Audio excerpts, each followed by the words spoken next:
ခါလာတော့မဟုတ်ပါဘူးတခါလေကြတော့အဲ့လိုပေါ့နော်ဟိုဒီအနုပညာသမားဆိုတာပြိသက်အထင်မြင်မလွဲဖို့လဲလူရဲပေါ့နော်ဟိုဖွေးရောက်ပွေးလေးပြလုံးနဲ့ဖွေးဘဲလို့အဲ့လိုမျိုးပြိသက်အတွက်အချစ်ပြည့်နေပဲဖွေးလောက်တာပေါ့နော်ချို့ကြတော့တချို့သော online media ရဲ့ကြတော့ဟိုပြိသက်နဲ့ကိုယ်နဲ့ကြားမှာအဲ့လိုမျိုးဟိုပေါ့နော်ရန်တိုက်လိုမျိုးပုံစံမျိုးတို့အဲ့လိုဟာလေးတွေ့ရတယ်ပေါ့ဟိုတကယ်ဟိုဖွေးတို့အကြောင်းကိုတမိုးထထနဲ့မေးပြီးတော့ဟိုပြိသက်ကိုဖွေးတို့အကြောင်းတကယ်ပြပြရှင်တဲ့ media တွေလည်းရှိရဟိုအဲ့လို media တွေကိုဖွေးကပိုတမိုးထားပြီးတော့အဲ့လို media တွေကိုပို့ပြီးတော့ဖြည့်ခြင်းတယ်ပေါ့နော်အားကြောင့်မို့ပါဟုတ်အခုလက်ရှိကတော့ဖွေးကြောင်ညာရေးပဲလက်ခံပြီးရိုက်နေပါတယ်ဟို movie ကတော့ခဏနားထားတယ်ဟုတ်စက်တင်ဘာလကုန်ကြရင်သမဏရေးထံပေးစာရေးဆရာရှိရဲနောက်ပြီးတော့နောက်လာမှာတော့ကိုစောအာယုံနဲ့ရိုက်ဖို့ရှိပါတယ်ဟုတ်ဦးမျိုးမင်းနဲ့လည်းရှိပါတယ်ဟုတ်ကဲ့ပြိသက်အားပေးလို့ဒါအောင်မြင်တာပေါ့နော်ဖွေးတို့ဘယ်လောက်ပြောနေကြတိုင်းပါပဲဖွေးဘယ်လောက်ကြိုးစားကြ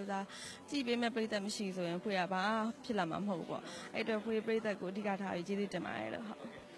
အမှတ်တရတော့တကားလုံးပဲပေါ့နော်ဟိုတကားလုံးဟိုကိုမြင့်ပုံဖြစ်အောင်လို့အရန်တော့ရှက်တယ်ရိုက်တာဒါပေမဲ့ character ဝင်ဖို့ပဲဟိုရိုက်ခဲ့ပါတယ်ဟုတ်